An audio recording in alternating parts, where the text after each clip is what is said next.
let's talk about the flavours or the fragrances momentarily. Okay, let's do that. So you've got your citrus. Yep. So that's very uplifting, very invigorating. Oh, it's beautiful. Because it's got that citrus. I mean, it is overwhelming.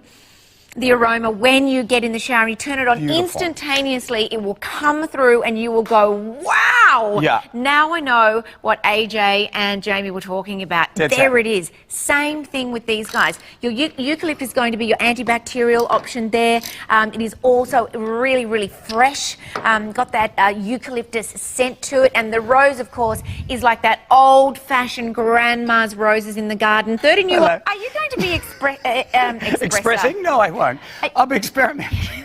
Okay, I wanted to show you this. Professor Jamie. Oh, that's it. Hey, because I'm just going to say that we ran out of our vitamin C sticks at home a couple of months ago, and me being half Scottish, I was going, "It'll be all right. Don't worry about it." And my wife then just last week started to complain. She said, "My skin's getting itchy again. I've noticed it in my hair. You need..." How's that? And that's just your normal water. She said, "We need to get more of the sticks." And so I want to show you the difference in what it will actually do. Now, this is water from our tap or wherever. Is it out of the kitchen, guys? Is that where you got it from? Okay, just out of the kitchen. Okay, now I'm putting this in here, this little chemical, and this shows you it's chlorine in the water. Now, we put chlorine in the water. Well, I don't, but the water people do, to get rid of nasties, right? That's true, yeah. It's there for a very good reason. You want to get rid of it. I'll leave that for a couple of seconds till it gets more yellow. Okay.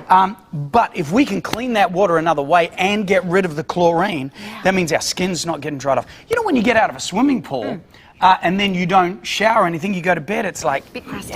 Now, there's not as much chlorine in your water, but it's still there. Yeah, it's prevalent. And I tell you, when it's gone, you will notice a massive difference. Well, honey, I've got an article here about the effects of chlorine on hair and skin.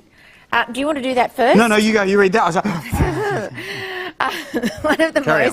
one of the most common and obvious problems affect blondes.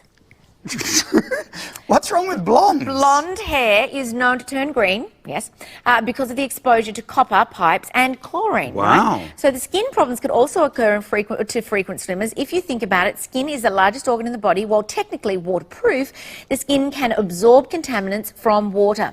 Irritation can occur on the skin and scalp, making for a dry, itchy body and head. Skin and hair may become very dry. Yes, I've experienced that.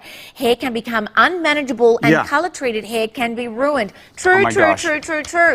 Forget about it. Delete from your problem of things happening in the household. So your chlorine water, which is this, we put the little drops of, I can even say the thing, toluidine. Okay, to reveal the chlorine, I can almost say it. When the water comes through your vitamin C... Gone. It gets rid of it. It does. That's what it does. It eliminates it. That's fast. And actually, I think there might even be enough vitamin C in there. Look at that. That's how strong it is. That's without the stick. So, imagine the benefits on your skin and your hair. I mean, again, you don't have to have it in there, but it's built for it. And, you know, they're really affordable. And what, $15 for one, and it's going to last you for 4 months, 3-4 months. Yeah. Mate.